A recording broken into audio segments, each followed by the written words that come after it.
Corona की स्थिति दिल्ली में काफी बेकाबू। खबरनामा, खबर से असर तक।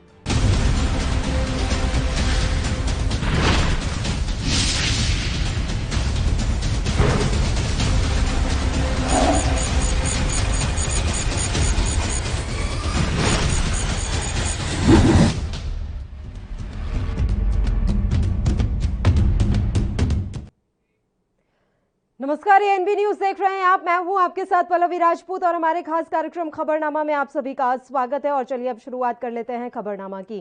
पेट्रोल डीजल से लेकर खाद्य तेल की कीमतों में भी लगातार वृद्धि इस समय दर्ज की जा रही है। तेल के बढ़ते दामों को लेकर कुछ दिनों पहले संसदीय कमेटी की मीटिंग भी बुलाई गई थी, जिसका नेतृत्व बीजेपी नेता रमेश बिधूड़ी ने किया था। तेल की इन बढ़ती कीमतों को लेकर विपक्ष के साथ साथ अब आम जनता भी सवाल उठाने लगी है। आज सरकारी तेल कंपनियों ने पेट्रोल डीजल के नए रेट जारी किए। ईंधन की कीमत शनिवार को स्थिर रहने के बाद आज फिर पेट्रोल और डीजल के दामों में बढ़ोतरी दर्ज की गई है। तेल कंपनियों ने रविवार यानी 20 जून 2021 को पेट्रोल के रेट में 29 पैसे प्रति लीटर की बढ़ोतरी की है, जबकि डीजल जो है वो 28 पैसे प्रति लीटर अब महंगा हो गया है। बता दें कि प्रतिदिन सुबह 6 बजे पेट्रोल और डीजल की कीमतों में बदलाव होता है। सुबह 6 बजे से नई दरें लागू हो जाती हैं। पेट्रोल और डीजल के दाम में एक्साइज ड्यूटी, डीलर कमीशन और अन्य चीजें जोड़ने के बाद इसका दाम लगभग दोगुना हो जाता है। इन्हीं मानकों के आधार पर पेट्रोल रेट और डीजल रेट रोजाना तय की जाती है। डीलर हैं वो पेट्रोल पंप चलाने वाले लोग हैं, वे खुद को खुदरा कीमतों पर उपभोक्ताओं के अंत में करो और अपने स्वयं के मार्जिन जोड़ने के बाद पेट्रोल बेचते हैं। पेट्रोल रेट और डीजल रेट में यह कॉस्ट भी जुड़ जाती है।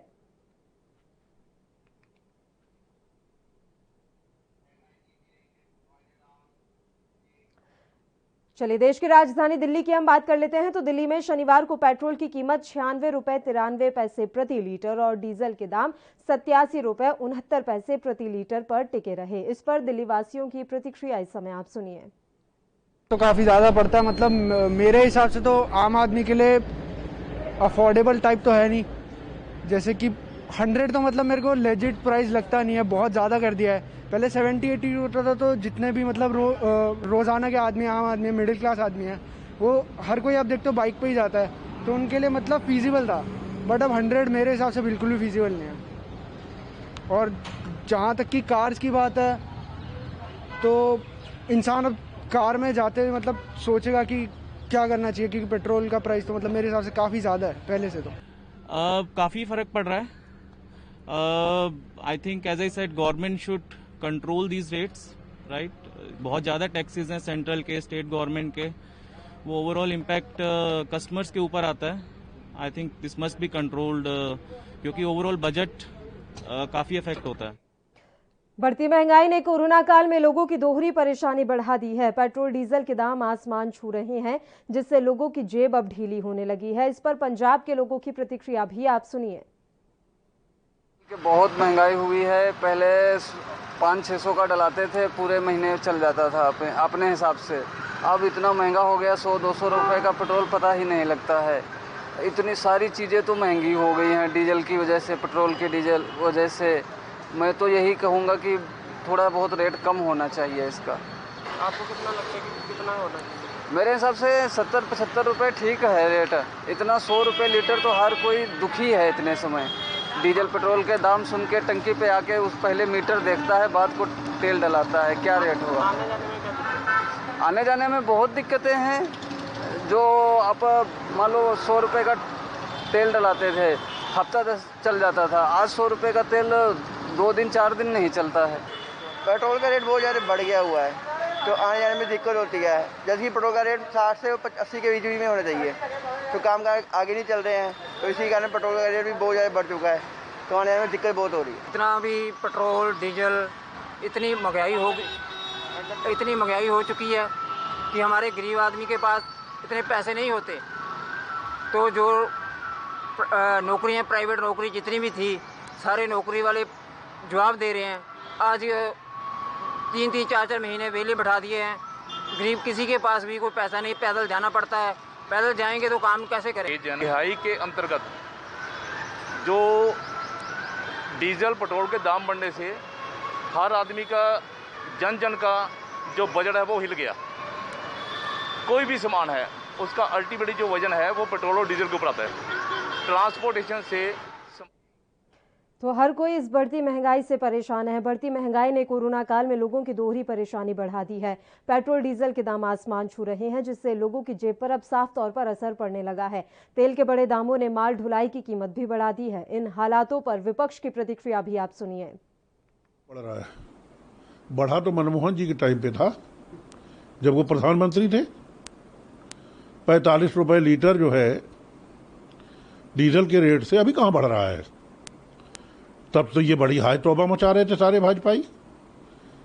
डीजल के रेट बढ़ रहे हैं, पेट्रोल के रेट बढ़ रहे हैं, केरोसिन के बढ़ रहे हैं, गैस सिलेंडर जो रसोई गैस है उसके रेट बढ़ रहे हैं। अब कहां बढ़ रहा है? रोज बढ़ा रहे हो, रोज। कहां गया तुम्हारा वो धरना प्रदर्शन? कहां चला गया धरना प्रदर्शन? और उसी टाइम पे अन्ना हजारे जैसे लोगों को आपने लाके कर दिया, बाबा रामदेव जैसे लोगों को खड़ा कर दिया। वो सलवार सूट के पहन के उनको भागना पड़ा। खैर मैं वहां नहीं जाना चाहता। आज रामदेव कहां चले गए? अन्ना हजारे कहां चले गए? अन्ना हजारे जी भूख हड़ताल पे बैठ गए कि जब तक लोकपाल बिल नहीं पास होगा तो कुछ नहीं होगा। 2014 से लेकर के 2021 7 साल पार हो गए, 8वां साल चल रहा है। कहां गया लोकपाल? और लोकपाल बिल तो जाए भाड़ में, अन्ना हजारे ही गायब हो गए। ये किसके प्रोडक्ट थे? देखिए, इसका कोई विकल्प नहीं है जब दिल्ली की सरकार की मंशा ठीक ना हो। और देश की आम जनता के लिए इससे खतरनाक बात क्या होगी कि एक महीने में 28 बार डीजल और पेट्रोल का दाम बढ़ गया। तब बढ़ गया जब देश के प्रधानमंत्री ऑयल कंपनियों के साथ बैठक एक दिन पहले करते हैं कि दाम कैसे कंट्रोल में आए, और एक दिन बाद दाम बढ़ जाता है। इसका मतलब है नरेंद्र मोदी जी से देश संभल नहीं रहा है और देश को सिर्फ बर्बादी की तरफ बीजेपी सरकार ले गई है, केंद्र सरकार ले गई है। इसके अलावा कुछ नहीं है। मैं तो आपका शुक्रिया अदा करता हूं। आप ये सवाल गाहे बगाहे पूछते रहते हैं, क्या जवाब दूं? इसका जवाब किस मंत्री महोदय से पूछिए तो कभी सर्दी का हवाला देंगे, कभी गर्मी का हवाला देंगे, कभी वेलफेयर कंपोनेंट में पैसे बढ़ाने के लिए बात करेंगे। और हाँ, विज्ञापन की बात मैंने की थी, उस पर कोई रोक नहीं है। गरीब की थाली आप पेट्रोल डीजल के अलावा देखिए, सरसों तेल का क्या हाल है, खाद्य तेलों का क्या हाल है। क्या सोच रहे हैं आप? ताली बजाने वाले 10 लोग हैं मुख्य धारा में, तो आपको गरीब के सरोकार से कोई मतलब नहीं है, मध्यम आय वर्ग के सरोकार से कोई मतलब नहीं है। आमदनी में 54 वृद्धि नहीं हो रही है, थाली की साइज घटती जा रही है। किसके लिए सरकारें बनाई जाती हैं? किन मुद्दों के लिए? दुनिया का कोई भी देश चौड़ी लंबी मस्जिद, मंदिर, गुरुद्वारे से नहीं जाना जाता है, अपने नागरिकों के लिए क्या करता है उससे जाना जाता है। इन सबके बीच कांग्रेस नेता राहुल गांधी ने भी कोरोना संकट के दौरान पीएम मोदी और उनकी सरकार के खिलाफ हमला बोला है। वैसे भी वो सरकार के खिलाफ हमला बोलने का कोई भी मौका नहीं छोड़ रहे। पेट्रोल डीजल की बढ़ी कीमतों को लेकर उन्होंने एक बार फिर केंद्र सरकार पर तंज कसा है। राहुल गांधी ने ट्विटर पर एक लेख शेयर किया है जिसका शीर्षक है, सरकार ने आय और कॉर्पोरेट करों से ज्यादा कमाई तो पेट्रोल डीजल से की है। इस लेख को आधार बनाकर राहुल गांधी ने मोदी सरकार पर निशाना साधते हुए लिखा कि केंद्र सरकार ने टैक्स वसूली में पीएचडी कर रखी है। दरअसल राहुल गांधी ने अपने ट्विटर हैंडल पर जो लेख शेयर किया है उसके मुताबिक भारत सरकार को आयकर से 4.69 लाख करोड़ रुपए मिले हैं, जबकि प्राइवेट कंपनियों ने 4.5 लाख करोड़ का कॉर्पोरेट टैक्स जमा किया है। वहीं दूसरी ओर इन दोनों से ज्यादा टैक्स जनता ने पेट्रोल डीजल पर एक्साइज ड्यूटी और वैट के रूप में लगभग 5.25 लाख करोड़ रुपए चुका दिए हैं। ये आंकड़े केवल दिसंबर 2020 तक के हैं, जिसमें जनवरी से मार्च वाले तिमाही तो शामिल ही नहीं है।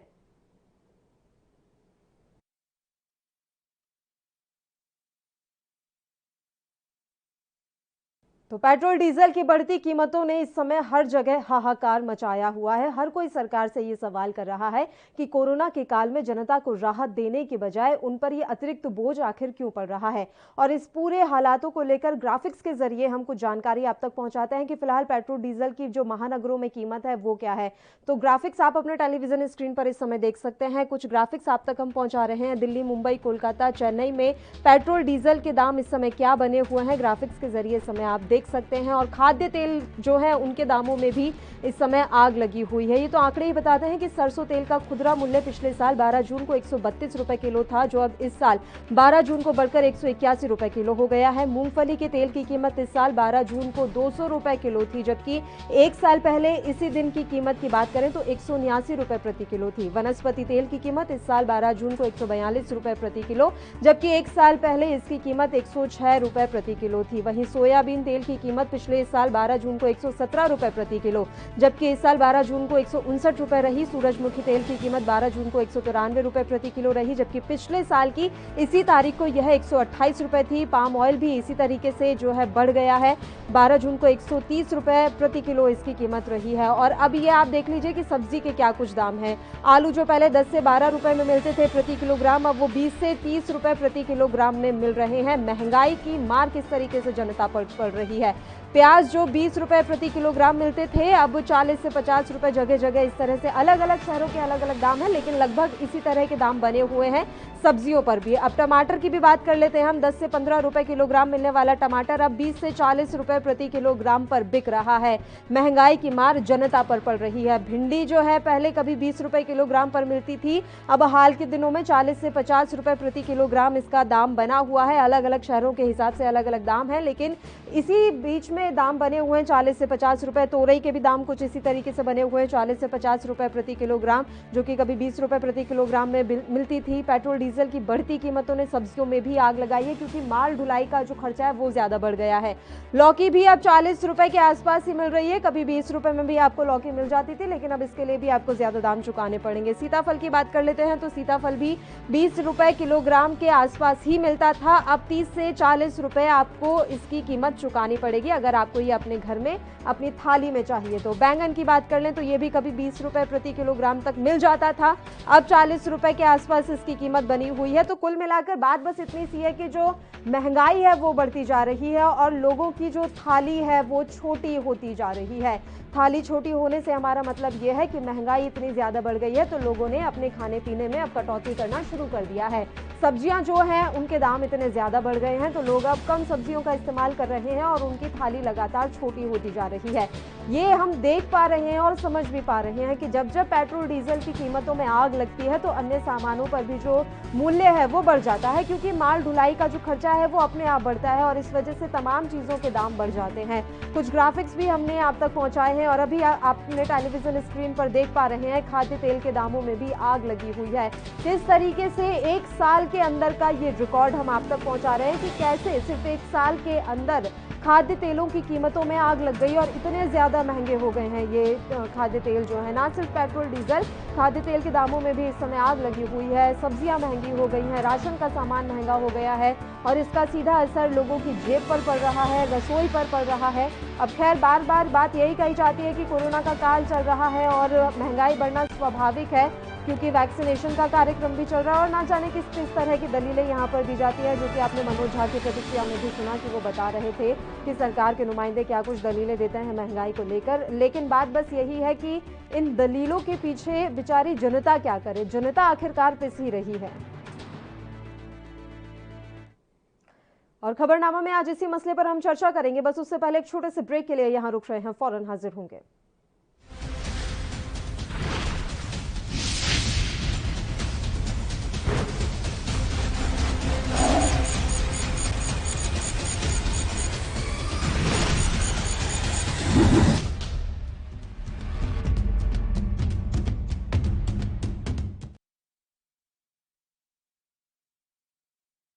महामारी तो बचण दा इक्को तरीका है टीकाकरण। विश्व भर दे माहिरां दा कहना है कि जे महामारी नूं खत्म करना है तां इस दा इक्को अहम तरीका है जिस विच ਵੱਧ ਤੋਂ ਵੱਧ ਲੋਕਾਂ ਨੂੰ ਟੀਕਾ ਲਗਾਇਆ ਜਾਵੇ। ਇਹ ਵਾਇਰਸ ਨੂੰ ਘਰ ਮਿਲਣ ਤੋਂ ਰੋਕਦਾ ਹੈ ਅਤੇ ਆਮ ਜਨਤਾ ਦੇ ਵਿੱਚ ਫੈਲਣ ਤੋਂ ਰੋਕਦਾ ਹੈ, ਜਿਸ ਨਾਲ ਹਰਡ ਇਮਿਊਨਿਟੀ ਨੂੰ ਹਾਸਲ ਕੀਤਾ ਜਾ ਸਕਦਾ ਹੈ। ਮਾਹਿਰਾਂ ਦਾ ਕਹਿਣਾ ਹੈ ਕਿ ਹਰਡ ਇਮਿਊਨਿਟੀ ਥ੍ਰੈਸ਼ੋਲਡ ਸਿਰਫ ਟੀਕਾਕਰਨ ਦੀ ਦਰ ਜ਼ਿਆਦਾ ਹੋਣ ਨਾਲ ਪ੍ਰਾਪਤ ਹੋਵੇਗੀ ਅਤੇ ਸਿਰਫ ਇਸ ਦੇ ਨਾਲ ਹੀ ਅਸੀਂ ਆਮ ਜ਼ਿੰਦਗੀ ਵੱਲ ਵੱਧ ਸਕਦੇ ਹਾਂ। ਜ਼ਿਆਦਾਤਰ ਆਬਾਦੀ ਜਿਸ ਦੇ ਵਿੱਚ ਤਕਰੀਬਨ 60-70% ਲੋਕ ਲੋਕ ਹੁਣ ਹਰਡ ਇਮਿਊਨਿਟੀ ਬਿਮਾਰੀ ਦੇ ਸੰਪਰਕ ਵਿੱਚ ਆਉਣ ਨਾਲ ਜਾਂ ਤਾਂ ਟੀਕਾ ਲਗਵਾਉਣ ਕਰਕੇ ਹਾਸਲ ਕਰ ਸਕਦੇ ਹਨ। ਟੀਕਾਕਰਨ ਮੁਹਿੰਮ ਨੂੰ ਚੁਣੌਤੀ ਦੇਣ ਵਾਲੇ ਕੁਝ ਕਾਰਕ ਹਨ। ਟੀਕਾ ਲਗਵਾਉਣ ਵਿੱਚ ਹਿਚਕਚਾਹਟ, ਨਵੇਂ ਵੇਰੀਐਂਟ ਦਾ ਆਉਣਾ ਅਤੇ ਬੱਚਿਆਂ ਦੇ ਲਈ ਟੀਕਾਕਰਨ ਮੁਹਿੰਮ ਵਿੱਚ ਦੇਰੀ ਹੋਣਾ ਹੈ। ਭਾਰਤ ਦੇ ਵਿੱਚ ਹੁਣ 3 ਟੀਕਿਆਂ ਨੂੰ ਮਾਨਤਾ ਮਿਲ ਚੁੱਕੀ ਹੈ ਅਤੇ ਬਹੁਤਿਆਂ ਨੂੰ ਜਲਦੀ ਹੀ ਮਾਨਤਾ ਮਿਲ ਜਾਵੇਗੀ। ਕੋਵਿਸ਼ੀਲਡ ਜਿਹੜੀ ਕਿ ਐਸਟਰਾਜ਼ੈਨੇਕਾ ਵੈਕਸੀਨ ਹੈ, ਭਾਰਤ ਦੇ ਸੀਰਮ ਇੰਸਟੀਚਿਊਟ ਦੁਆਰਾ ਬਣਾਈ ਗਈ ਹੈ। ਕੋਵਿਸ਼ੀਲਡ ਇੱਕ ਵਾਇਰਲ ਵੈਕਟਰ ਵੈਕਸੀਨ ਹੈ ਜੋ ਸਪਾइक प्रोटीन RNA ਨੂੰ ਟ੍ਰਾਂਸਫਰ ਕਰਦਾ ਹੈ,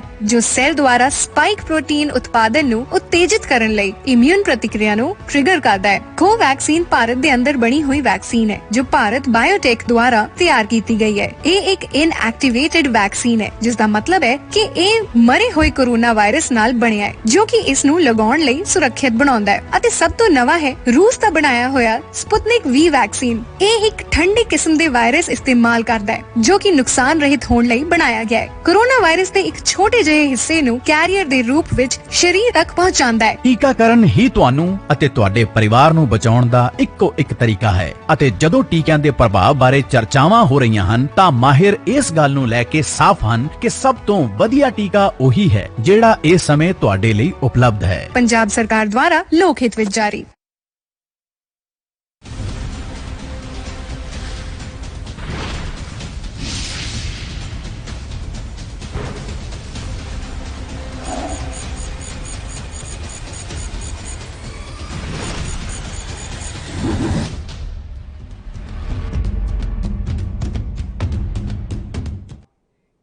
बहुत हुई महंगाई की मार तो ये था झूठा प्रचार। ब्रेक के बाद स्वागत है आप सभी का। आज इसी मसले पर हम चर्चा कर रहे हैं कि आखिर कैसे महंगाई इतनी ज्यादा बढ़ती जा रही है और इसका कोई अंत ही नहीं हो रहा। आम जनता करे तो क्या करे। और इस मसले पर चर्चा करने के लिए इस समय 3 मेहमान हमारे साथ लाइव जुड़ गए हैं। मेहमानों से आपका परिचय करवा देते हैं। खेमचंद शर्मा जी हमारे साथ जुड़े हुए हैं भारतीय जनता पार्टी से। इनके अलावा मनीराम कुशवाहा जी हमारे साथ जुड़ गए हैं जो कि कांग्रेस से हैं और अर्थशास्त्री राजेश्वर जी भी इस समय हमारे साथ लाइव जुड़े हुए हैं।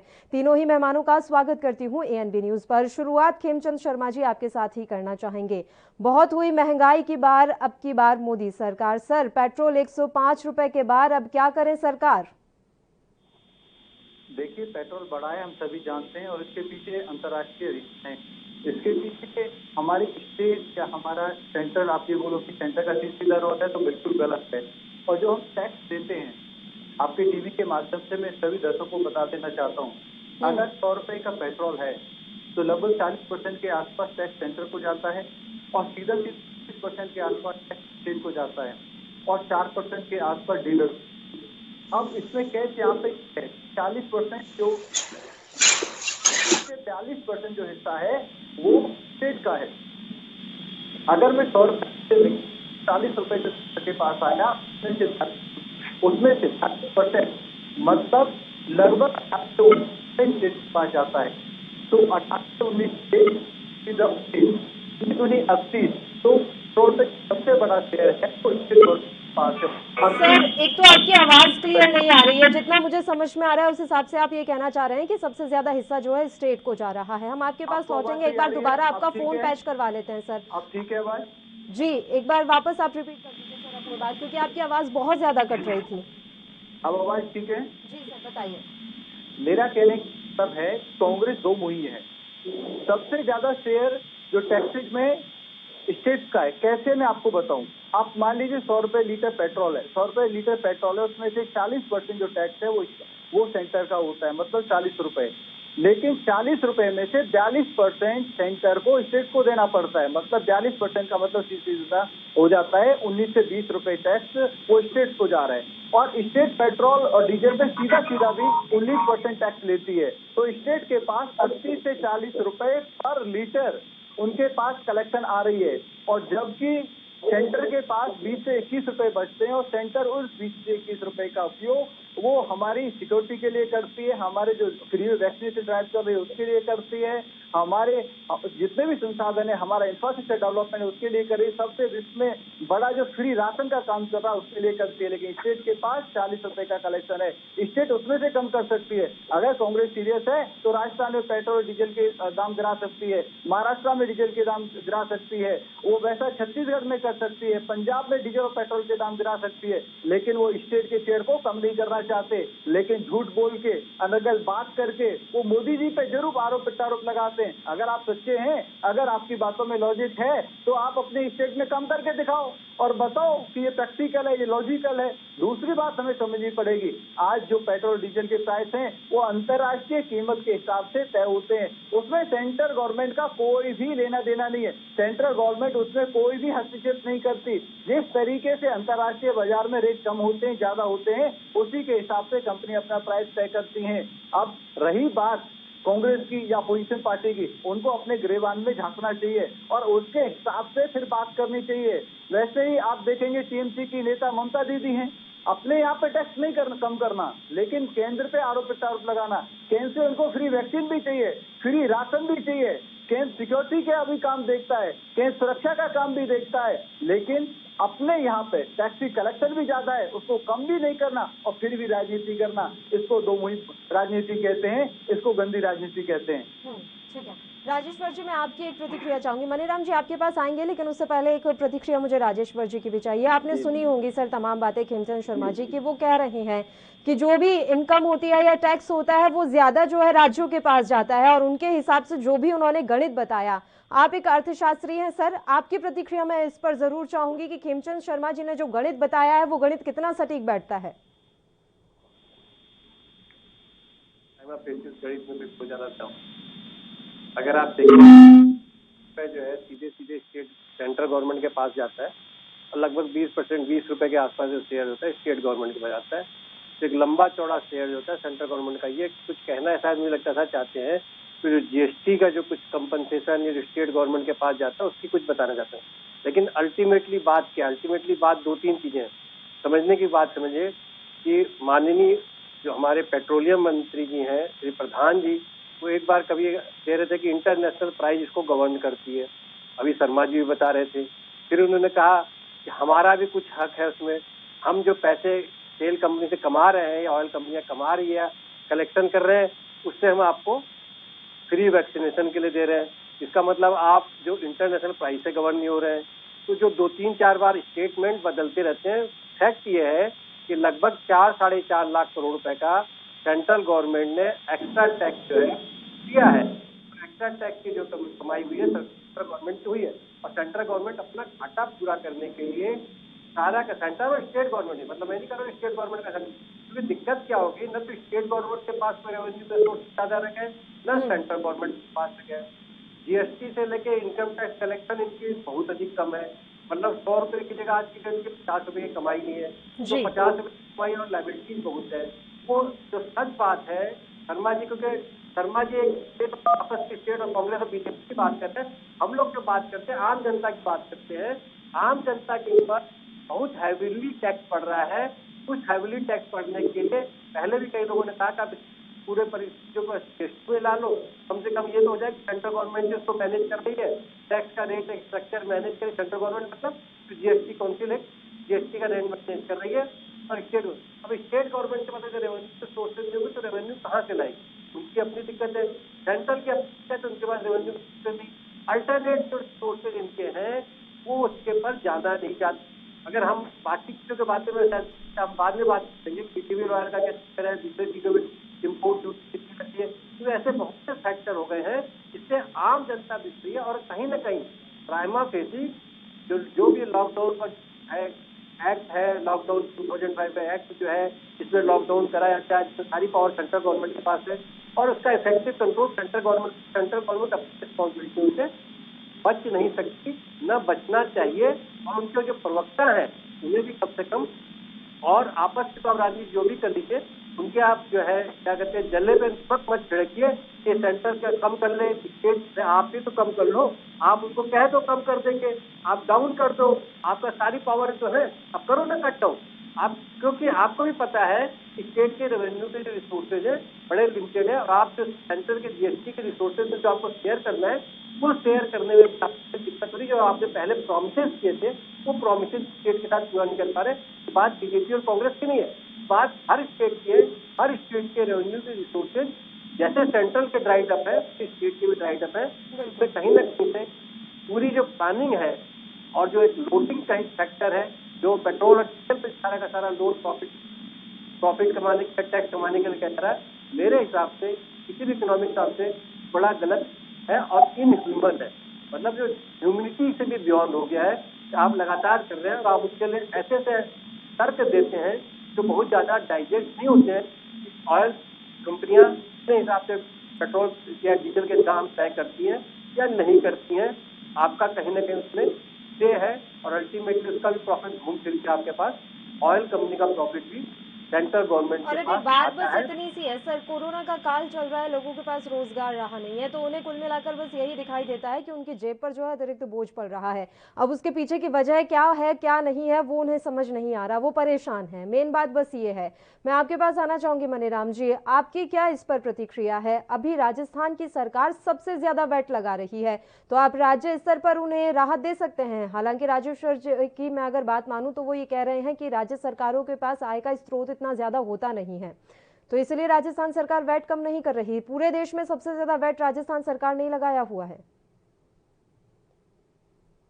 जी आप देख रहे हैं कोरोना काल चल रहा है, जिस प्रकार केंद्र के माध्यम से भी इतनी एक्सक्यूज दिए जा रहे हैं कि कोरोना के समय सारी वैक्सीनेशन या जो सुविधा उपलब्ध कराई वो केंद्र सरकार की, जबकि सारी स्टेट गवर्नमेंट भी अपने स्तर पर सारी चीजें कर रही हैं। और जिस तरीके से ये हमारे हेमचंद जी बीजेपी के प्रवक्ता कर रहे हैं कि कांग्रेस दोमुही है, ये जनता ने पिछले 7 सालों में देखा है किस तरीके से दोमुही बीजेपी है, कहती क्या है, क्या बोलती है और क्या करती है। किस तरीके से उन्होंने जो लोगों को लालच दी थी, लोगों को झूठे वादे किए थे, आज जनता उन सबको देख रही है। और आज इतनी बड़ी तादाद में पूरे देश में कोरोना काल में आप पिछले मार्च से देख लीजिएगा, सड़कों पर लोग आ गए हैं और आज महंगाई की मार झेल रहे हैं। टैक्सेशन डिपार्टमेंट का जो टैक्सेशन निर्धारण करने का होता है, केंद्र सरकार के पास डिपार्टमेंट होता है, वहां से अगर वैट पे जीएसटी पे इसको लगा दिया जाए तो निश्चित तौर पर रेट कम हो जाएगा। लेकिन क्योंकि सरकार करना नहीं चाहती, केवल अपने सरकार चला ये चाहते हैं, ये सरकार केवल इन्होंने चलाई, इससे पहले कभी सरकारें नहीं रही। मनमोहन सिंह की सरकार, उसके पहले भी सरकारें नहीं, लेकिन कभी इतनी महंगाई नहीं हुई जिस प्रकार आप आंकड़े देखें। बिल्कुल बिल्कुल मनीराम जी आपकी मैं पूरी बात यहाँ पर सुनूंगी, बस एक छोटे से ब्रेक के लिए हमें यहाँ रुकना है, फौरन हाजिर होंगे।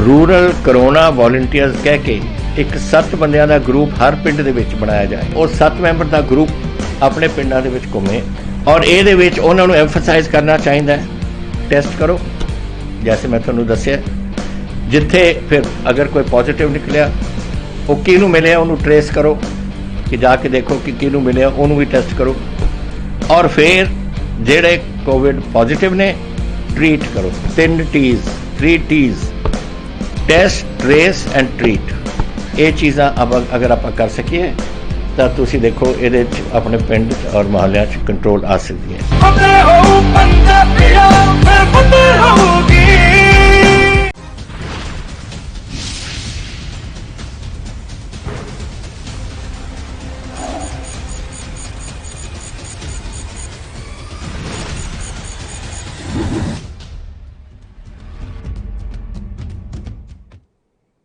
ब्रेक के बाद एक बार फिर से आप सभी का स्वागत है। महंगाई के मसले पर आज हम चर्चा कर रहे हैं और इसी पर चर्चा करने के लिए तीनों मेहमान लगातार हमारे साथ जुड़े हुए हैं। ब्रेक पर जाने से पहले मनीराम जी अपनी बात रख रहे थे सर, लेकिन सवाल तो अभी भी बरकरार है ना, राज्य सरकारें अपने स्तर पर अपने राज्य के लोगों को क्या सुविधा दे सकती है, उस पर भी तो जवाब दीजिए। आपके हर बात में मानने को तैयार हूं, लेकिन राज्य सरकारें कैसे अपनी राज्य की जनता को राहत पहुंचाएं, उसके लिए क्या उपाय निकाला जाए? पल्लवी जी, पूरे देश में बीजेपी में की भी राज्य सरकार है, उत्तर प्रदेश में भी राज्य की सरकार बीजेपी की है, मध्य प्रदेश में भी बीजेपी की सरकार है। क्या ये लोग इस मसले का कुछ हल निकाल रहे हैं? आप बताइए, शायद कोई अच्छा सुझाव निकल कर आ जाए और खेमचंद जी को भी समझ में आ जाए वो सुझाव। नहीं, निश्चित मेरा सुझाव यही है कि जीएसटी के दायरे में लाना चाहिए पेट्रोल डीजल को, ताकि रेट सस्ते हो सके और एक समान रेट हो सके सब जगह। आज पूरे देश में जिस तरीके से ट्रांसपोर्टेशन बढ़ रहा है, ट्रांसपोर्टेशन की वजह से जो खाने पीने की चीजें, जिस तरीके आपने एक डेटा दिखाया था, सब्जियों के दाम कितनी तेजी से बढ़ रहे हैं, एकदम दुगने रेट हो गए हैं। आप के दाम जो आप फसलें वही नहीं है, तिलहन आज मार्केट में आ चुकी है, उसके बाद रेट आसमान छू रहे हैं। जो चीज कल 130 रुपए थी आज वो 230 रुपए 230 रुपए आज तेल के दाम हो चुके हैं। ये किस तरीके का प्रबंधन है, क्या मैनेजमेंट है केंद्र सरकार का, क्या मैनेजमेंट है? अगर स्टेट सरकार की बात करते तो बीजेपी की स्टेट सरकारें कम करें, कांग्रेस तो हमेशा तैयार है जनता के लिए काम करने के लिए। अच्छा बताइए खेमचंद जी, एक और अहम सवाल कि आखिर आप जो पेट्रोलियम के ये पदार्थ हैं, जो ईंधन है, उन्हें जीएसटी के दायरे में क्यों नहीं लेकर आते? देखिए, जीएसटी एक काउंसिल है और उसमें स्टेट्स की रिप्रेजेंटेशन भी है। जब भी केंद्र सरकार ने इस पर बात रखी है, तब जो केंद्र की तरफ से इस पर मजबूती से बात रखी गई है।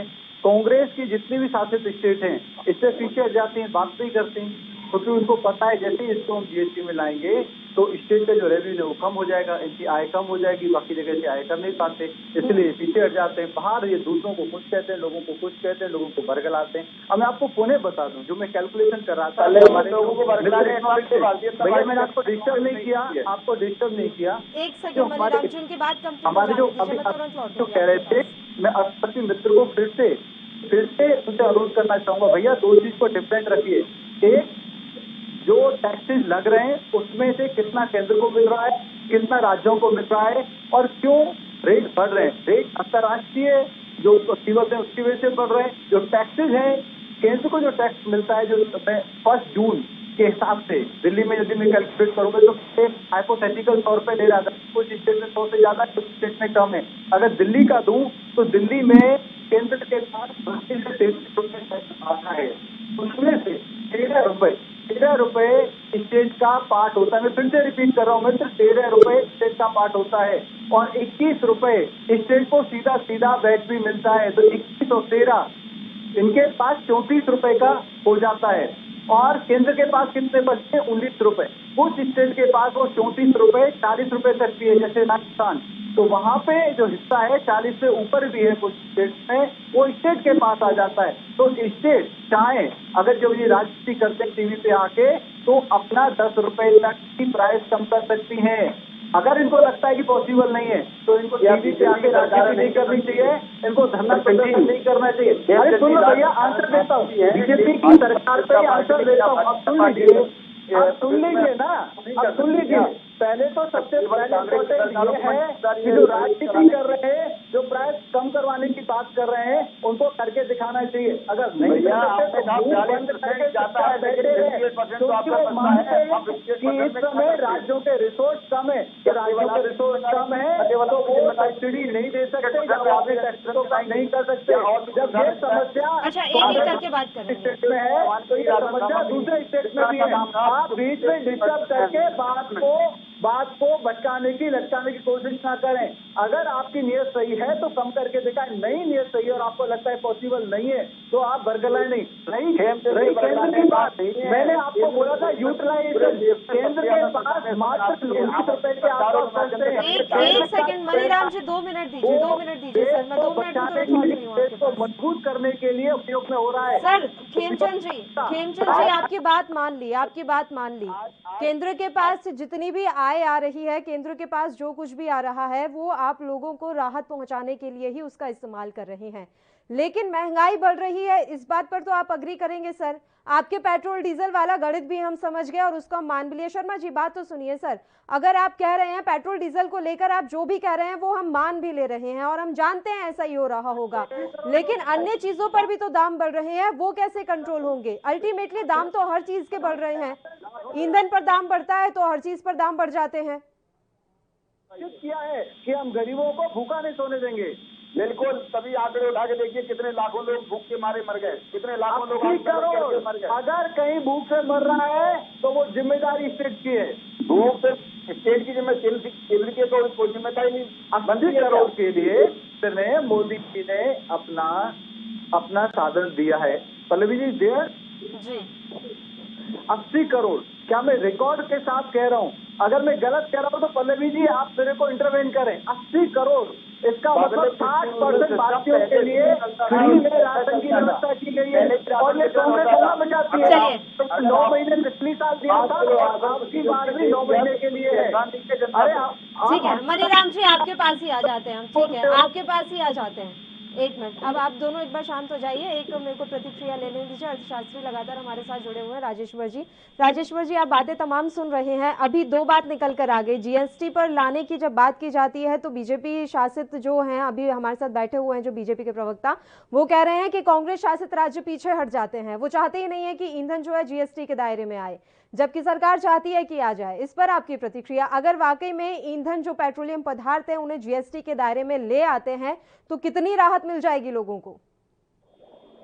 देखिए पल्लवी जी, उससे राहत मिलेगी कि नहीं मिलेगी ये कोई नहीं कह सकता, लेकिन एक रिस्पॉन्सिबिलिटी केंद्र के पास फिक्स हो जाएगी या जीएसटी काउंसिल के पास जाएगी कि रेट फिक्स है। अब ये नहीं कह सकते कि ये गवर्नमेंट या ये पर्टिकुलर स्टेट ज्यादा चार्ज कर रहा है, ये पर्टिकुलर स्टेट कम चार्ज कर रहा है। पूरे देश में एक दाम हो जाएगा, रेट एक रेट जाएगा तो एक रेट का उसकी शेयरिंग होगी। और दूसरी बात जो आ जाती है कि कांग्रेस करना चाहती नहीं, तो आपसी का इनका जो मामला है, अगर हम वैसे देखें ओवरऑल बात करें तो कांग्रेस तो फार्म बिल भी नहीं लाना चाहती है, तो आप ला रहे हो ना, का मतलब आपका मेजॉरिटी है, आपके पास विल पावर आपके पास, अगर आप जहां आप चाहते हो वहां का आपके पास रास्ते, तो आप चाहते नहीं, तो आप उसको शिफ्ट कर रहे हो। ठीक है, आर्गुमेंट देने के लिए प्रवक्ता जी का आर्गुमेंट बड़े अच्छे लगते हैं देखने में, क्योंकि वो एक जो आर्गुमेंट एक और बता रहे थे कि स्टेट गवर्नमेंट को शेयर चला जाता है, वो शायद 1 2 3 और वो आर्गुमेंट ये बता रहे थे कि सेंट्रल गवर्नमेंट के टैक्सेज होते हैं उसमें हर स्टेट गवर्नमेंट को कुछ शेयर होता है। शायद उस आर्गुमेंट का एक कैलकुलेशन समझाने की कोशिश कर रहे थे, और वो तो रहेंगे क्या आप वो भी अपने देना चाहते हैं उनको, तो खाएंगे कहाँ से स्टेट गवर्नमेंट? उसके अलावा जो सेस लगता है, जो 2.5 रुपये और 4 रुपये इस बार लगाया गया है, वो सीधे सेंट्रल गवर्नमेंट के अकाउंट में आता है, किसी स्टेट गवर्नमेंट के अकाउंट में वैसे भी नहीं जाता। तो उनकी बात समझिए, 40% या 42% या 43% स्टेट, और उसके लिए कोई जरूरी नहीं कि वो पैसा राजस्थान गवर्नमेंट के पास ही जाए, उसका एक फार्मूला है, उस पूरे फार्मूले पे काम होता है। तो एक उसकी बात हम करें कि जो जीएसटी लगाने की बात कहते हैं कि कांग्रेस की मानती, मुझे नहीं लगता कि कोई है।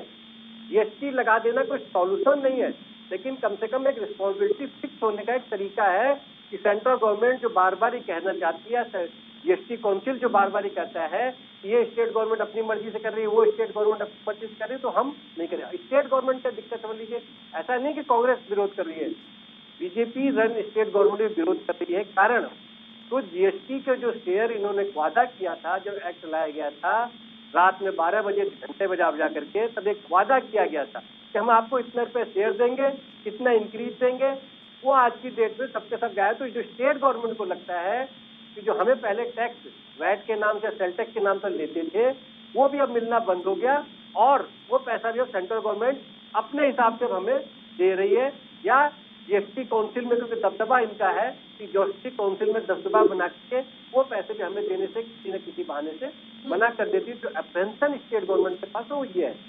हम अगर बात करें, जैसे हम बाकी प्रवक्ता की बात करें, ईडीवी ऑयल क्योंकि इम्पोर्ट होता है, मैक्सिमम इम्पोर्ट होता है, उसमें भी आज की डेट में भी दो दिन पहले सेंट्रल गवर्नमेंट कहने वाली थी ईडीवी ऑयल पे प्राइजेस कम करेंगे, सॉरी इम्पोर्ट ड्यूटी कम करेंगे, वो अब तक कम नहीं करी, 40% है, 100% नहीं 40% है। ऑलरेडी इंटरनेशनल मार्केट में ईडीवी ऑयल के दाम बढ़े हैं, तो उसके दाम का इम्पैक्ट आ ही रहा था। आपको कहाँ से कंपनसेट करना था, आपको ईडीवी ऑयल इम्पोर्ट ड्यूटी कम करते। ऐसी फूड ग्रेन है, मतलब 56-57% इम्पोर्ट होता है, हमें नहीं पता, आम आदमी सोचता है कि सारा यही पैदा होता है, अल्टीमेटली बाहर जाता है। क्योंकि चाइना को आपने ब्लैक लिस्टेड किया था, उसके कारण से जो वहां से ईडीवी ऑयल और दूसरी चीजें आती थी वो भी आनी कम हो गई, तो किसी और रूट से आ रही थी, तो उनकी कॉस्टिंग भी बढ़ती जा रही थी। उसका अल्टीमेटली इम्पैक्ट कौन सह रहा है? हम जो भारत में रहते हैं, हम आम जनता, वो उसका इम्पैक्ट सह रहे हैं। और है क्या ये सारी पॉलिटिकल और एक तरीके से जो मुझे लगता है अच्छी प्लानिंग न होने का नतीजा है कि आपको पास कितनी इनकम है, उसको कैसे कॉमन आदमी तक डिस्ट्रीब्यूट करें, मुझे चेन बनाने का एक सिस्टम है, वो नहीं है। अभी तो हमारे माननीय एग्रीकल्चर मंत्री, अगर आप बयान सुना होगा तो बड़े मजे से कह दिया था कि ईडीवी ऑयल के प्राइस तो बढ़ गए, तो हमने उसमें जो अशुद्धियां होती थी वो हटा दिया। अब एक ऐसे ऐसे आर्गूमेंट अगर देने लग जाए तो मुझे नहीं समझ, आप पहले मिलावटी खाना खिलवाते थे सबको, तो ये कौन सी गवर्नमेंट है जो कह सकती है कि पहले मिलावटी देते थे, मिलावट कम कर दी इसलिए बढ़ी। ठीक है, आप मिक्सिंग करते थे, सब लोगों को पता है, ये सारी। अब आप तो पेट्रोल में मिक्सिंग करोगे तो करोगे ही, वो तो तरीका है ना सर कि आप प्राइजेस कम करने को तरीके हैं, तो आप वो तरीके करोगे। आम आदमी के ऊपर ये आर्गुमेंट नहीं बनता कि हमने अशुद्ध खिलाते थे, आप पहले भी शुद्ध ही खिलाते थे, लेकिन एक जो सिस्टम होता है उस सिस्टम में खिलाते थे और आपके दोनों दाम कहीं कम और ज्यादा नहीं हुए। जो उसको मिक्सिंग करते थे अब उसकी प्राइस भी बहुत बढ़ गई है, उसके अलग रीजन है, ब्रांडिंग हो गई है।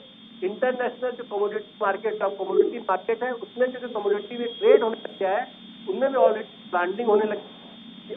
मस्टर्ड ऑयल का रेट आज 100 रुपए या 500 रुपए है, अगर कल 600 होगा। जो लोग उसमें बिग प्लेयर है तो उसमें खेलते हैं उन्हें उससे प्रॉफिट होता है। वो प्लेयर और हम कौन लोग हैं जो हम उसको कंट्रोल नहीं कर पा रहे, वो भी हमारी ऐसा की गवर्नमेंट को नहीं पता या प्रमुख विपक्षी दल को नहीं पता, दोनों को पता है। तो प्रमुख विपक्षी दल भी जो एग्रेसिव काम है वो नहीं कर पा रहा। उसका नतीजा क्या हो रहा है कि जो सरकार है, सत्ता में लोग हैं, तो कोई भी स्टेटमेंट कभी भी अपनी सुविधा के हिसाब से स्टेटमेंट दे रहे हैं और दे करके क्या बाहर निकल जाते हैं। जब पहले ऐसा होता था कि कांग्रेस सरकार होती, विपक्ष तो बहुत मजबूत था, वो एक रुपए का आपसे हिसाब देने के लिए तैयार रहता था और कड़क आ जाता था, तो सरकार दबी रहती थी। तो कुछ चीजों की प्राइसेज कुछ ढंग से अनाप शनाप या गलत आर्गूमेंट सरकारें नहीं दे पाती। अब तो कोई भी आर्गूमेंट दे दी, जो मर्जी आता आर्गूमेंट दिया जा रहा है जिसका कि डाटा के आप फैक्ट के साथ आप रिलेट नहीं कर सकते। जैसे भी हमारे बीजेपी प्रवक्ता जी बड़े स्टेटमेंट स्टेट अरे वो तो पहले भी ले जाते, वो तो जाएगा ही जाएगा। उन सब बातों का इससे क्या मतलब है कि इसमें कौन सा लॉजिक आया? बिल्कुल सर, अभी ऑर्गेनिक खाने लग गए हैं हम, शायद आप ये भूल रहे हैं। अभी ऑर्गेनिक खाना आता है हमारे यहाँ, ऑर्गेनिक सब्जियां आती है, ऑर्गेनिक फल आते हैं, इसलिए हम ज्यादा भी कीमत चुका रहे हैं। बताइए मनीराम जी, आपके पास ही आना चाहूंगी। सर, ये बात तो साफ है, विपक्ष में एकजुटता की कमी है, विपक्ष उतना मजबूत नहीं रहा, इसलिए अब हाल ये हो गए हैं कि आप एक भी जनता के हित की बात मनवा नहीं पाते। देश में विपक्ष को जितना मजबूत होना चाहिए वो सारी मजबूती खत्म हो गई। जिम्मेदार कौन है? विपक्ष की कमजोरी कहीं ना कहीं हम मानते हैं। जिस तरीके से जनता ने जो जनादेश दिया था उस जनादेश के आधार पर ही देश में सरकारें बनती हैं और विपक्ष कमजोर हुआ। लेकिन फिर भी राहुल गांधी लगातार विपक्ष में हर मुद्दे को उठाते हैं और जो कांग्रेस के नेता लगातार विपक्ष में मुद्दे को उठाते हैं।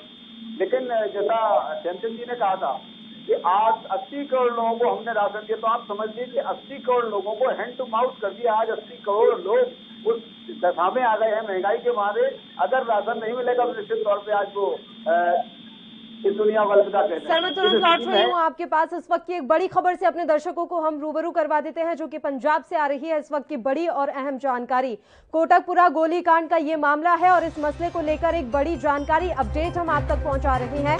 22 जून को एसआईटी के सामने पेश होंगे प्रकाश सिंह बादल। यह अपडेट इस मामले की एएनबी न्यूज पर इस समय आप देख रहे हैं। एमएलए फ्लैट में उनसे पूछताछ होगी, ये जानकारी सामने निकल कर आ रही है। कोटकपुरा पुलिस गोलीकांड मामले में एसआईटी के सामने प्रकाश सिंह बादल जो हैं अब पेश हो जाएंगे। स्वास्थ्य ठीक नहीं होने के चलते एमएलए फ्लैट पर ही उनसे पूछताछ की जाएगी। मामले में फायरिंग के ऑर्डर को लेकर सवाल पूछे जा सकते हैं, इस तरह की खबर इस समय मिल रही है। पंजाब से ये बड़ी जानकारी एएनबी न्यूज पर इस समय आप देख रहे हैं। कोटकपुरा गोलीकांड का ये मामला है। इस मामले को लेकर जानकारी अब ये मिल रही है कि 22 जून को एसआईटी के सामने प्रकाश सिंह बादल पेश हो जाएंगे। स्वास्थ्य कारणों के चलते उनसे जो पूछताछ है वो एमएलए फ्लैट में ही होगी। उनका स्वास्थ्य इन दिनों ठीक नहीं है, इस वजह से एमएलए फ्लैट में ही उनसे पूछताछ की जाएगी। कोटकपुरा पुलिस गोलीकांड मामले में एसआईटी के सामने प्रकाश सिंह बादल की पेशी है। ये जानकारी इस समय हम आप तक पहुंचा रहे हैं। स्वास्थ्य ठीक नहीं होने के चलते एमएलए फ्लैट पर ही उनसे पूछताछ की जाएगी। मामले में फायरिंग के ऑर्डर को लेकर सवाल पूछे जा सकते हैं, एसआईटी की तरफ से ये सवाल पूछे जा सकते हैं।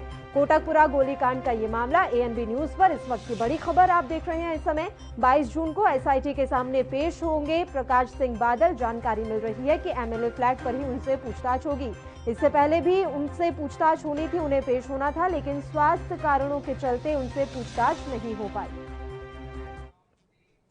और बुलेटिन में एक छोटे से ब्रेक के लिए यहां रुक रहे हैं, फौरन हाजिर होंगे।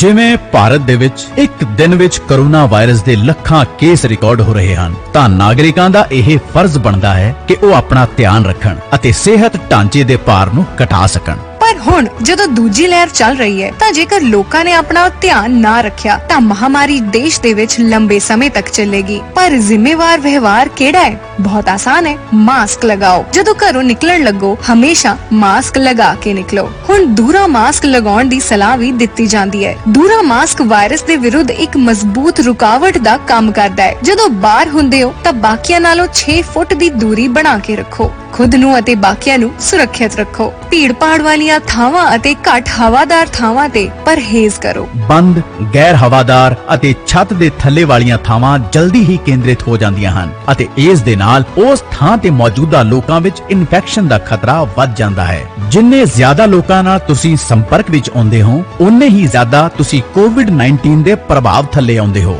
ਘਰ ਰਹੋ, ਸੁਰੱਖਿਅਤ ਰਹੋ।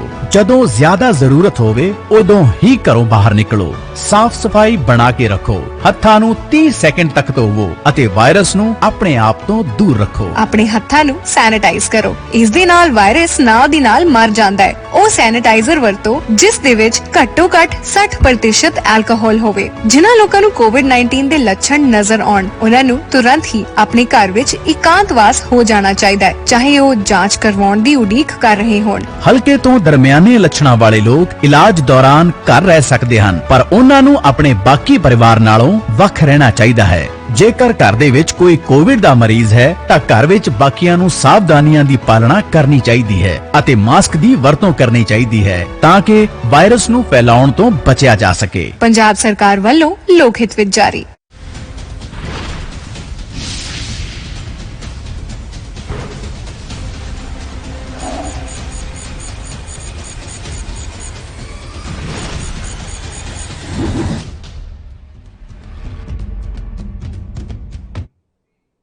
ब्रेक के बाद खबरनामा में एक बार फिर से आप सभी का स्वागत है। मनीराम कुशवाहा जी, शुरुआत अब मैं आपके साथ ही करना चाहूंगी। सर, आप कह रहे थे कि देखिए सरकार जो है मुफ्त राशन की बात कर रही है। मैं तो आपसे ये पूछ रही हूँ सर, वो कम से कम बात तो कर रहे हैं ना।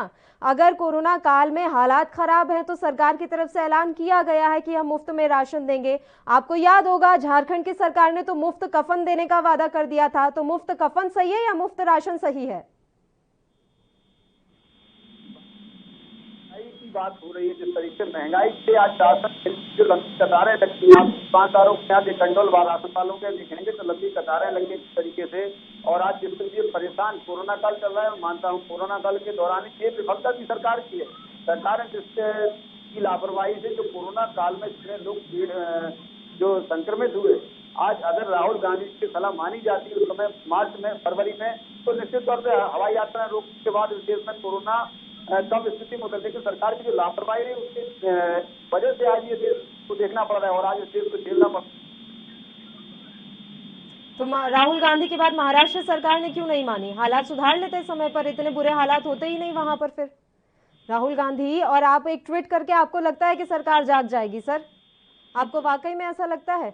आप खुद याद कर लीजिए मनमोहन सिंह कार्यकाल में किस तरीके से हंगामा मचा दिया करते थे भारतीय जनता पार्टी के कार्यकर्ता और नेता, और आप घर में बैठकर एक ट्वीट कर देंगे और आपको लगेगा कि हाँ सरकार अब हमारी सुन लेगी। विपक्ष क्यों आखिर इस तरीके से रसातल पर जा रहा है? इसकी वजह तो आप खुद दे रहे हैं यहाँ पर। पल्लवी जी, राहुल गांधी जी सम्मान नेता है, एक सरकार को केवल सलाह दे सकते हैं। सरकार को सलाह दी, सरकार चाहती तो उसको जो हम कहेंगे स्वास्थ्य का जो मुद्दा है वो केंद्र सरकार के अधीन आता है। केंद्र सरकार इसको स्वास्थ्य के जो सलाह दी उसके आधार पर पूरे गाइडलाइन जारी करती। पहले ही हवाई यात्राएं, केवल हवाई यात्रा रोकने का मुद्दा था। अगर हवाई यात्रा रोकती तो विदेशी जो पर्यटक थे वो हिंदुस्तान में दाखिल नहीं होते और निश्चित तौर पर कोरोना नहीं फैलता। लेकिन जो विदेशी पर्यटक हिंदुस्तान के अंदर आए, नमस्ते ट्रंप किया जिस तरीके से, जिसके वजह से कोरोना फैला, वो सरकार की लापरवाही का नतीजा रहा है, जिसके वजह से आज कोरोना हुआ। आज महंगाई, केवल कोरोना के नाम पर महंगाई जो बांट रहे सरकार तरीके से, लोग आज के पेट सो रहे हैं। क्या 80 करोड़ लोगों का इन्होंने राशन दिया, उसके बाद भी जनता के लोगों ने, कई समाज सेवियों ने, मेरे ख्याल से हिंदुस्तान में लाखों लोगों ने राशन का वितरण किया जगह जगह जाके। कुछ ऐसे मध्यम वर्गीय परिवार होते हैं जो राशन भी नहीं मांगते, जो लाइन में भी नहीं लग सकते, वो भी आज भूख की ऐसी कगार में है। ये विफलता सरकार की है। ठीक है, बताइए शर्मा जी। खेमचंद शर्मा जी, आवाज मिल रही है आपको? सर, मेरे को आवाज आ रही है, आपको आवाज आ रही है? जी अब आ रही है सर, बताइए। देखिए राहुल जी एक ऐसे नेता हैं जो ना घर के ना घाट के। अगर वो सर्वमान्य नेता होते तो जो कांग्रेस शासित प्रदेश हैं वो उनकी बात सुनते और गंभीरता से काम करते। हम सभी जानते हैं सेकेंड लहर की समस्या कहाँ से शुरू हुई, सेकेंड वेव कहाँ से शुरू हुई, कहाँ पे सबसे ज्यादा गंभीर समस्या हुई। सर अब आप अपनी बारी में तो अच्छे से जवाब देते नहीं है सर। मैं आपसे क्या पूछती हूँ आप क्या जवाब देके निकल जाते हैं। अब एक बार उनकी बात कंप्लीट हो जाने दीजिए मनीराम जी, मैं लौटूंगी आपके पास। महाराष्ट्र में सबसे ज्यादा शुरू हुई। महाराष्ट्र में टेस्टिंग ट्रेसिंग ट्रीटमेंट खत्म हो गया, वहाँ की सरकार निष्क्रिय हो गई। राहुल जी उनको बोलते रहे, वो राहुल जी की नहीं सुनते, या राहुल जी उनको बोल ही नहीं रहे थे, राहुल जी सिर्फ यहाँ नाटक कर रहे थे। अरे चुप रहिए भैया, ये आपकी बदतमीजी दिखाता है। आप चुप रहिए। महाराष्ट्र आप तक रिकॉर्ड बताइए, क्या सबसे ज्यादा लोग महाराष्ट्र में नहीं मरे? क्या सबसे पहले समस्या महाराष्ट्र में गंभीर नहीं हुई? क्या आज भी समस्या महाराष्ट्र में गंभीर नहीं है? क्या राजस्थान में गंभीर नहीं हुई? क्या छत्तीसगढ़ में गंभीर नहीं हुई? क्यों नहीं सुना राहुल गांधी की बात? और दूसरा पिछली साल जब सब कुछ केंद्र के द्वारा संचालित था, केंद्र के द्वारा लॉकडाउन लगाया गया था, तो राहुल गांधी सबसे पहले अल्लाह बचा रहे थे। हमारी स्टेट को फ्रीडम दो, हमारी स्टेट को अधिकार दो, हमारी स्टेट को अधिकार दो कि उनको कहाँ पे कंटेनमेंट जो लगाना है, कहाँ पे लॉकडाउन लगाना है, कहाँ पे लॉकडाउन नहीं लगाना। जब स्टेट को अधिकार दे दिए, 17 एडवाइजरी जारी की गई, 17 एडवाइजरी केंद्र की तरफ से, लेकिन स्टेट ने सुना नहीं, स्टेट ने पूरी तरीके से काम नहीं किया, स्टेट ने पूरा बर्बाद कर दिया। और अपने यहाँ पे जब उसे कुछ नहीं हुआ तो हाथ खड़े कर दिए। अरे भैया मोदी जी ने लिमिटेड शासन में जबरदस्त काम किया। आपको पता है 900 मीट्रिक टन ऑक्सीजन हमारे देश में हुआ करती थी मेडिकल, जिसको 9,500 मीट्रिक टन बिना वो बहुत समय छोटे से समय काल में उसको इतना प्रोडक्शन को बढ़ाया गया। आज 1213 मतलब 12.5 के आसपास ऑक्सीजन प्लांट पूरे देश में लगाए जा रहे हैं जो जुलाई अगस्त तक कंप्लीट हो जाएंगे। अगर थर्ड वेव भगवान ना करे आई तो उसके लिए हमारे पास प्रचुर मात्रा में ऑक्सीजन होगी। आज 2 वैक्सीन हैं और सबसे तेजी से विश्व में सबसे तेजी से, फिर से रिपीट कर रहा हूँ, वैक्सीनेशन अभियान चल रहा है और दिसंबर से पहले हम सबको ये सारा केंद्र की तरफ से चल रहा है। और आज सबसे बड़ा है अभियान, फ्री फूड का अभियान भी हमारे देश में चल रहा है। आज अपनी सेनाओं को हम इतनी समस्या के शर्मा जी मुझे जवाब दीजिए सर, क्या आने वाले समय में महंगाई से राहत मिल जाएगी? आपने कह दिया सर आपकी बहुत अच्छी योजना है कि आप 80 करोड़ लोगों को मुफ्त राशन देना चाहते हैं, लेकिन वो राशन किस तरीके से पकाया जाएगा मुझे उसके बारे में बता दीजिए। गैस सिलेंडर तो महंगा हो गया है सर, अभी चूल्हे पर पकाना है तो बात अलग है, इसके अलावा लोगों की नौकरियां चली गई। मैं ये जानना चाहती हूँ आपसे, रोजगार नहीं है लोगों के पास, रोजगार के अवसर किस तरीके से आप पैदा करेंगे आने वाले समय में, उसका जवाब दीजिए मुझे शर्मा जी। पल्लवी जी रोजगार भी आएंगे, पहले जान को बचाना था, जान बचाने में सरकार ने अपनी पूरी ताकत लगा दी, अब जान बच रही है तो उसके बाद रोजगार भी बचेगा। रोजगार के लिए इकोनॉमी को रिवाइव करने के लिए मल्टीपल जा रहे हैं, इकोनॉमी हमारी तेजी से रिवाइव होगी और भिन्न भिन्न अंतर्राष्ट्रीय संस्थाएं भी बता रही है कि तेजी से भारत की अर्थव्यवस्था रिकवर कर रही है और तेजी से रिकवर करेगी। जैसे ही ये जो पेंडेमिक है वो कम होगा, उसकी समस्या कम होगी, भारत की जो अर्थव्यवस्था है तेजी से बाउंस बैक करेगी और भारत की सरकार गंभीरता से इस पे काम कर रही है और पूरा रोड मैप बना हुआ है किस तरीके से हमें अपने डोमेस्टिक जो मैन्युफैक्चरिंग कंपनी है उनको सपोर्ट करना है, कैसे हमें अपने सर्विस सेक्टर को सपोर्ट करना है, कैसे। आपने देखा होगा हमारे रक्षा मंत्रालय ने तय कर दिया है मैक्सिमम चीजें हमें इम्पोर्ट करने की वजह भारत में बनानी है, उसकी वजह से हमें लाखों की संख्या में रोजगार पैदा होने वाले हैं। अब 5G आएगा उसकी वजह से यहाँ है गाँव में लाखों गाँव में हम लोग लाखों लोगों को ट्रेन कर रहे हैं कि वो वहाँ पे टेक्नोलॉजी व्यवस्था दे सकें। हर क्षेत्र में तेजी से काम हो रहा है और जान बचने के साथ साथ हम जो रोजगार है इकोनॉमी है उसके फ्रंट पर भी तेजी से काम कर रहे हैं। लेकिन ये अपोजिशन यदि सार्थक तरीके से काम करे, देश को बदनाम ना करने का काम करते हैं, कभी घुसा देते हैं, कभी लगती है, कभी इनको विदेशी वैक्सीन अच्छी लगती है, कभी ये निर्तक करके विदेशी जो अखबार हैं उन पे अनाप नंबर देके भारत को तरीके से दिखा देते हैं कि भारत को इतना प्रभावित हो रहे हैं। हम भी जानते हैं कि विपक्ष की कितनी वैल्यू रह गई है हमारे देश में, आप भी भली भांति जानते हैं सर। उनके एक ट्वीट से आप पर कितना प्रभाव पड़ जाता है वो भी हमें समझ में आ रहा है। हो तो वही रहा है ना जो सरकार चाहती है, जो सरकार की नीतियां हैं। ऐसा तो है नहीं कि विपक्ष के दबाव के कारण आपकी किसी नीति में कोई बदलाव आ गया हो या कोई कदम आपने पलट दिया हो। हुआ वही आज तक जो आपने चाहा। राजेश्वर जी, कहाँ देख रहे हैं आप देश की अर्थव्यवस्था को वर्तमान में और आने वाले कितने सालों में? देखिए शर्मा जी, और एक्चुअल में देखा जाए तो कोरोना बोला जितना आया था ना, माननीय प्रधानमंत्री जी का स्टेटमेंट आया था कि आपदा में अवसर। आप मान के चलिए कि जब नोटबंदी हुई थी तब से लेकर के आज तक लगातार एम्प्लॉयमेंट कम होते जा रहे हैं,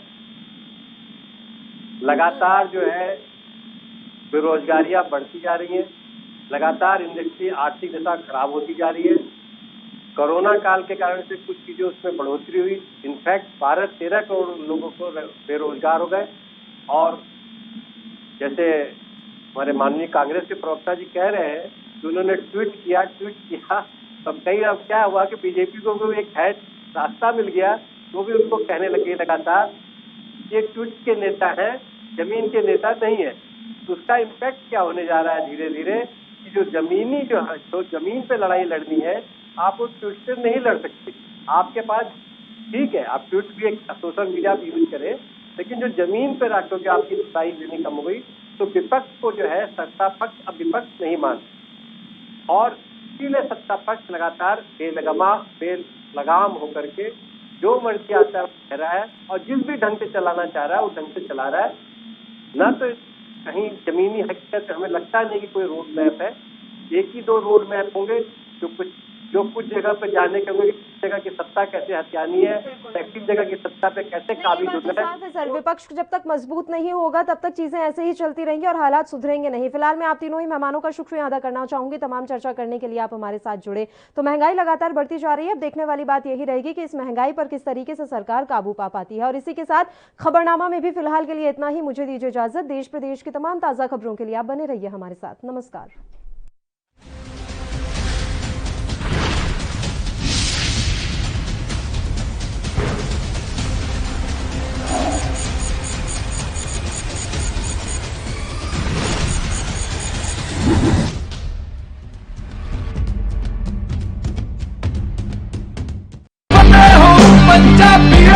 फतेह किट ਦਿੱਤੇ ਨੇ ਕਿ ਤੁਹਾਨੂੰ ਕਿਤੇ ਜਾਣ ਦੀ ਲੋੜ ਨਹੀਂ। ਅਗਰ ਤੁਸੀਂ ਪੋਜ਼ਿਟਿਵ ਹੋ, ਸਟੇਜ 1 ਦੇ ਵਿੱਚ ਹੋ, ਲੈਵਲ 1 ਦੇ ਵਿੱਚ ਹੋ, ਆਪਣੇ ਘਰ ਜਾਓ, ਫਤਿਹ ਕਿਟ ਤੁਹਾਨੂੰ ਮਿਲ ਜੂਗਾ। ਬਿਮਾਰੀ ਦਾ ਕੀ ਦਵਾਈ ਲੈਣੀ ਹੈ, कैसे ਲੈਣੀ ਹੈ, ਸਾਰਾ ਕਾਗਜ਼ ਵਿੱਚ ਹੈ। ਕੋਈ ਬੰਦਾ ਆਊਗਾ ਜਿਹੜਾ ਤੁਹਾਨੂੰ ਦੇਊਗਾ ਔਰ ਉਹ ਸਮਝਾਊਗਾ ਵੀ ਤੁਹਾਨੂੰ, ਉਹ ਤੁਸੀਂ ਲਓ। ਫਤਿਹ ਹੋ ਪੰਜਾਬੀਓ, ਫਤਿਹ ਹੋ।